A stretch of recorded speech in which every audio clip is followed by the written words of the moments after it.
জামায়াতে ইসলামী যদি বাংলাদেশের রাষ্ট্র ক্ষমতায় আসে তবে কি ঘটবে? হিন্দুরা কি সত্যি দেশ ছাড়তে বাধ্য হবে? নারীদের কি ঘরে বন্দি করে ফেলা হবে? নাকি বাংলাদেশ পরিণত হবে কোনো উগ্র রাষ্ট্রে?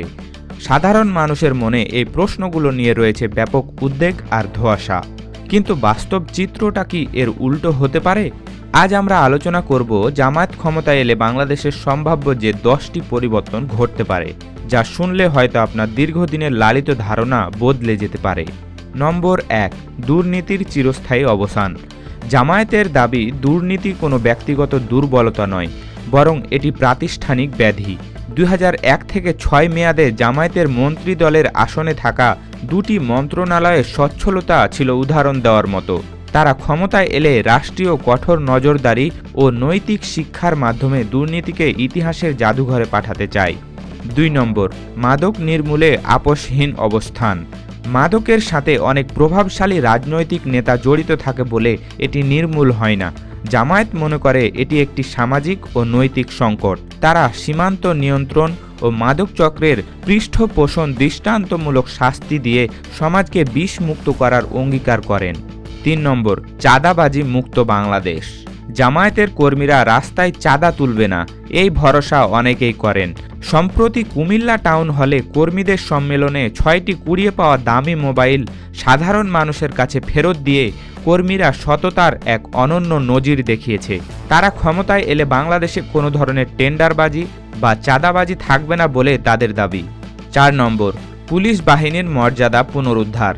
পুলিশকে রাজনৈতিক লাঠিয়াল হিসাবে ব্যবহার না করে একটি পেশাদার ও জনবান্ধব বাহিনীতে পরিণত করা হবে। বেতন ও সুযোগ সুবিধা বাড়িয়ে এবং দুর্নীতি করলে তাৎক্ষণিক শাস্তির বিধান রেখে পুলিশের হারানো ইমেজ ফিরিয়ে আনাই হবে তাদের লক্ষ্য। 5 নম্বর, মেধাভিত্তিক চাকরি ও নিয়োগ বাণিজ্য বন্ধ। চাকরির নিয়োগে ঘুষ আর দলীয় ক্যাডার প্রথা বন্ধ করে শতভাগ মেধার ভিত্তিতে নিয়োগ নিশ্চিত করার ঘোষণা দেয় জামাত। সরকারি চাকরিকে কোটি টাকার শিল্প থেকে উদ্ধার করে যোগ্য প্রার্থীদের হাতে পৌঁছে দিতে চায় তারা। 6 নম্বর, বাজার সিন্ডিকেট ও নিত্যপণ্যের দাম নিয়ন্ত্রণ। অসাধু ব্যবসায়ী ও সিন্ডিকেটের কারণেই বাজারে আগুনের দাম। জামায়াত ক্ষমতায় এলে বাজার তদারকি জোরদার এবং সরাসরি উৎপাদনকারী কৃষকদের সাথে ভোক্তার সংযোগ তৈরি করে পণ্যের দাম নাগালের মধ্যে আনার প্রতিশ্রুতি দেয়। 7 নম্বর, পাকিস্তান বাংলাদেশ ভ্রাতৃত্ব ও সামরিক শক্তি। জামায়াতের পররাষ্ট্র নীতির একটি বড় অংশ হতে পারে পাকিস্তানের সাথে সুসম্পর্ক স্থাপন। এতে সামরিক দিক থেকে বাংলাদেশ আধুনিক অস্ত্র ও প্রযুক্তিতে শক্তিশালী হবে। ভারতের দাদাগিরি মোকাবিলা করে দেশের সার্বভৌমত্ব রক্ষায় এটি একটি কৌশলগত পদক্ষেপ হতে পারে। 8 নম্বর, স্বাধীন বিচার ব্যবস্থা। আইনের শাসন প্রতিষ্ঠায় বিচার বিভাগকে সম্পূর্ণ স্বাধীন করা হবে। দলমত নির্বিশেষে অন্যায়কারী শাস্তি নিশ্চিত করাই হবে তাদের লক্ষ্য, যাতে সাধারণ মানুষ ন্যায় বিচারের জন্য রাজনৈতিক নেতার দ্বারস্থ হতে না হয়। 9 নম্বর, নারীর মর্যাদা ও নিরাপত্তা। নারীদের ঘরে বন্দি করার প্রচারণাটি ভুল বলে দাবি করে জামায়াত।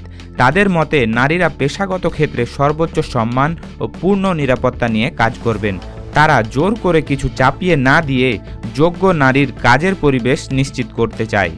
10 নম্বর, শিক্ষা ও স্বাস্থ্য খাতের সংস্কার।